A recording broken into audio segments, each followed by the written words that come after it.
Docteur Clerget, avec vous, on va essayer de comprendre ce qu'il faut dire aux enfants, comment leur parler. On n'y pense pas toujours, mais les enfants se retrouvent face aux images, parfois violentes, et ne comprennent pas forcément pourquoi les voyages scolaires, par exemple, sont annulés, pourquoi il y a des militaires dans la rue, et puis ils voient les images que les parents regardent sur les chaînes de télévision. Alors que faut-il dire aux enfants? Comment leur parler des attentats, de la situation, que ce soit à l'école d'ailleurs, puisqu'ils vont en parler entre eux, ils vont parfois en parler avec les maîtresses, ou que ce soit avec les parents? Oui, les enfants parlent. Moi, hier, en consultation, les enfants m'en ont parlé. Qu'est-ce qu'ils vous disent, justement?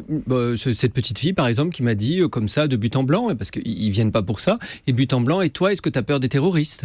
C'est-à-dire qu'ils font allusion à ça, ils expriment finalement l'inquiétude qu'ils ont, et c'est vrai qu'aujourd'hui, le terroriste, c'est le personnage qui fait peur. Il y a eu, quand on parlait beaucoup des pédophiles, c'était les pédophiles. Bon, donc tout ça, ça vient remplacer un peu le grand méchant loup. Alors pour eux, c'est pas très précis, mais il y a le méchant, les méchants qui sont les terroristes, qui peuvent venir à la maison, qui peuvent faire exploser le train. Donc c'est une concentration de leurs angoisses. C'est intéressant l'exemple que vous donnez. Est-ce que tu as peur des terroristes? Quand un enfant demande ça, alors là on vous l'a demandé à vous, mais quand il demande ça à ses parents, qu'est-ce qu'il faut répondre? Eh bien là, il faut répondre la vérité, parce que si on est le parent d'un enfant... Il faut dire oui.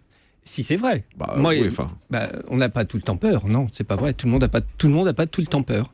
On peut prendre conscience du danger, mais pas être en état de peur au moment où la question nous est posée, parce qu'on n'y pense pas tout le temps. Tout le monde n'a pas peur non plus d'un accident de voiture. Tout le monde n'a pas peur d'avoir un AVC. Donc, si on a peur, faut le dire, parce que l'enfant il sent bien qu'on a peur. Si on n'a pas peur, faut le dire aussi, mais faut expliquer du coup, effectivement, parler. Et toi, est-ce que tu as peur? De quoi tu as peur? Qu'est-ce qui te fait peur? Ça peut être j'ai peur de prendre le train, j'ai peur que le terroriste rentre à la maison. C'est-à-dire que c'est l'occasion effectivement de discuter des peurs de l'enfant qui sont assez spécifiques. C'est pour ça qu'il n'y a pas un discours général à tenir aux enfants. C'est vraiment, on écoute l'enfant, comme le disait le docteur Graal à propos des adultes, et on voit ce qui inquiète l'enfant, où est sa peur, et évidemment on tente d'y répondre. Mais c'est-à-dire que les enfants n'ont pas les mêmes peurs que nous? Ils n'ont pas les mêmes peurs que nous parce qu'ils n'ont pas la même vision du monde que nous. Ils n'ont pas un champ de vision aussi large que le nôtre, et puis ils ne comprennent pas forcément les tenants et les aboutissants. D'ailleurs, une de leurs grandes questions, finalement, c'est pourquoi ? Et c'est sans doute la question à laquelle il est le plus difficile de répondre. Tu sais, les enfants commencent à demander pourquoi dès l'âge de 3 ans. Donc pourquoi ils font ça ? Et ça, c'est extrêmement difficile. Parce qu'on dit, les gens en général répondent parce que c'est des méchants. Mais enfin, c'est pas une réponse. Ça suffit pas, parce que y a les méchants, il y a les gentils, mais enfin, on est toujours le méchant de quelqu'un. Et puis l'enfant peut très bien aussi s'identifier aux méchants. Quand il y avait Spider-Man, il y avait le Spider-Man gentil, le Spider-Man noir. Il y avait des enfants, moi, qui disaient, je veux être le Spider-Man noir. Donc, c'est sur un plan pédagogique, c'est pas une bonne réponse. Et à la fois, c'est difficile non plus d'expliquer sur un plan géostratégique toute l'histoire, comme on pourrait le faire avec des adolescents. Alors il faut qu'on ait soi-même déjà une réflexion sur effectivement le pourquoi. Et il ne faut pas avoir peur, j'allais dire, d'essayer de trouver des explications. Expliquer, c'est pas pardonner. On dit bien combien faire ça c'est interdit, combien tuer des gens c'est interdit, mais on peut essayer de trouver des explications. Il y a des gens qui vont dire par exemple c'est pour des raisons religieuses, parce qu'ils pensent que leur Dieu a dit ça. Après, il y a des gens qui vont dire parce que c'est les ennemis de la démocratie, ils sont en guerre. Ça dépend de l'âge aussi, non, peut-être? Ça dépend de l'âge. À partir de quel âge il faut commencer à rentrer dans les détails de l'explication? Je crois qu'il n'y a pas d'âge. À partir du moment où il dit pourquoi, on ne donne pas forcément de détails, mais en tout cas, on donne une explication plausible à laquelle on adhère, surtout. C'est ça l'important. Mais même si on donne... Ça veut dire qu'il ne faut pas raconter d'histoire, en fait. Non, il faut être transparent là-dessus. Il faut être transparent. Mais même si on y adhère à notre réponse, il faut dire, mais tu peux demander à d'autres personnes, parce qu'il y a d'autres types de réponses. Une réponse parmi d'autres, qui pourrait faire bondir, mais qui serait de dire, par exemple, peut-être parce que ils sont très mal dans leur peau et qui voudraient que tout le monde soit malheureux. Parce que ce qu'on constate quand même, c'est que les gars, ils se suicident. Donc, ils ne doivent pas non plus aller forcément très bien dans leur peau. L'intérêt de cette réponse, par exemple, c'est de pas d'en faire des modèles, ni des héros. Parce que finalement, qu'est-ce qu'on dit ? On dit, c'est des pauvres types. Mais est-ce que le risque, c'est pas de faire peur aux enfants ? C'est pas de leur transmettre notre peur si on est en état de peur ? Bien sûr que le risque là, mais la peur n'évite pas le danger.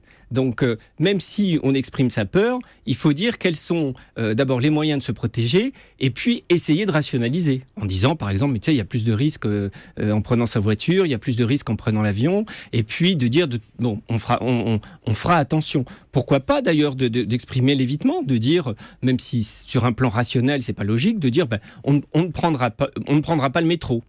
Et même si nous, on sait que finalement, ça ne change pas le danger, si ça suffit pour rassurer l'enfant, pourquoi pas? On n'a pas intérêt à faire peur à l'enfant, ça n'a aucun intérêt. Docteur Abgral, est-ce qu'il y a des âges où finalement on est plus sensible, plus réceptif? Est-ce que quand on est peut-être un peu plus âgé, on est plus sensible quand on est victime d'un attentat ou quand on est ado? Il y a des âges où on est plus réceptif finalement au choc? Non, ça c'est très individuel. Il n'y a pas de facteur de prédisposition. Par exemple, le fait d'être ado, d'être en train de se créer, de se former, de se construire, ne nous rend pas plus sensibles. À ma connaissance, non. Mais non, mais c'est une question. Hein. Moi, je pose juste la question. Docteur Kazak. Ce qui est fondamental dans ce que disait Stéphane, c'est que les enfants en dessous de 9 ans, globalement, vont capter, vont absorber les émotions. Donc, si on ne met pas des mots, ils vont quand même sentir l'angoisse, la peur. Donc, il faut à tout prix mettre des mots. Et puis, je pense que le deuxième réflexe, c'est de couper justement toutes ces images, parce que c'est pas la peine de rajouter à cette peur un peu ambiante ou à cette angoisse ambiante qui va passer par porosité forcément aux enfants, d'aller rajouter des images ou des visuels qui pourraient être traumatisants. On ne montre pas ces images aux enfants, oui, docteur Clerget a raison. Ça ne présente aucun intérêt. L'image pour l'enfant n'est pas du tout pédagogique. Elle n'explique rien.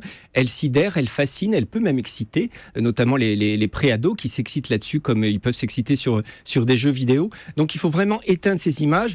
Et l'information, si on veut absolument qu'il y ait une information, elle doit passer soit par l'écrit, des journaux qui sont adaptés aux enfants, soit par la radio, parce qu'on n'est pas... soit l'enfant comprend, ça veut dire qu'il est capable d'absorber l'information, soit il ne comprend pas, et donc ça le dérange pas. On voit que vous bossez à Europe 1, vous. Vous défendez bien, c'est bien. Non, mais pour l'enfant, oui, à la radio. Les enfants n'écoutent pas assez la radio et regardent trop la télévision. Et donc, quand on est parent, on ne regarde pas avec eux, on attend qu'il soit couché pour allumer la télé, si on a vraiment envie de voir des images et voir ce qui s'est passé. Et si on surprend son ado devant les infos, on coupe la chaîne. Moi, j'ai reçu des ados qui... Mais oui, avec les événements de Paris. Mais c'est jusqu'à quel âge pour vous?